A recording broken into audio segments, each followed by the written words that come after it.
करेंगे। बच्चों को धूप लग रही है, ज्यादा नहीं बोलेंगे, सारांश के रूप में बताएंगे कि 8 मार्च को महिला दिवस क्यों मनाया जाता है। और ये महिला दिवस केवल एक देश के लिए नहीं है, बल्कि यह अंतर्राष्ट्रीय महिला दिवस है। तिथियां 2 दिवस के रूप में मनाई जाती हैं, एक राष्ट्रीय और दूसरा अंतर्राष्ट्रीय। तो जो राष्ट्रीय अंतर्राष्ट्रीय तिथियां होती हैं वो संयुक्त राष्ट्र संघ के द्वारा, जिसकी स्थापना 24 अक्टूबर 1945 को हुई और ये संस्था अमेरिका में है, और यही संस्था के द्वारा अंतर्राष्ट्रीय तिथियों की घोषणा की जाती है। और इसकी शुरुआत भी हमें अमेरिका की न्यूयॉर्क शहर से मिलती है। 1908 ईस्वी में महिलाओं ने कंपनी मालिकों के बीच हड़ताल प्रारंभ कर दिया था और अपने काम के समय को घंटे को कम करने के लिए, वेतन बढ़ाने के लिए मांग किया था। और इस मजदूर आंदोलन में महिलाएं लगभग 15,000 खुलकर सामने आई और इसी हड़ताल के द्वारा जो है महिलाओं को सम्मान देने का अधिकार की शुरुआत की गई, जैसे शिक्षा ग्रहण करने का अधिकार, मतदान करने का अधिकार, राजनीति में प्रतिनिधि बनने का अधिकार। तो ये महिलाओं के सम्मान और सुरक्षा के लिए ये अंतर्राष्ट्रीय महिला दिवस की शुरुआत की गई है।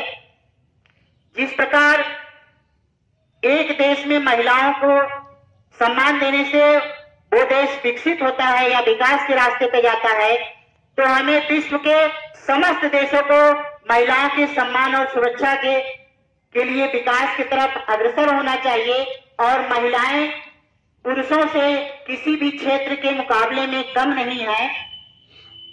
जिस प्रकार सरदार वल्लभ भाई पटेल को लौह पुरुष कहा जाता है, उसी प्रकार महिला के क्षेत्र में जो है महिलाओं को आयरन लेडी के नाम से किस औरत को जाना जाता है, मालूम है किसी बच्चे को? किसे नहीं, आयरन लेडी के नाम से हमारे भारत के प्रथम महिला प्रधानमंत्री श्रीमती इंदिरा गांधी जी को आयरन लेडी के नाम से जाना जाता है। तो चलिए, बच्चे ने बताने का प्रयास किया, ये बहुत अच्छी बात है।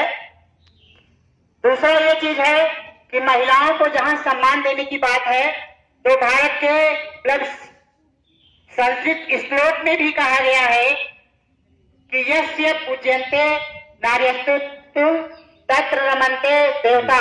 मतलब जहां नारियों की पूजा होती है वहां ही देवताओं का निवास होता है। तो इसलिए महिलाओं को जो है सम्मान और सुरक्षा देने की अति आवश्यकता है।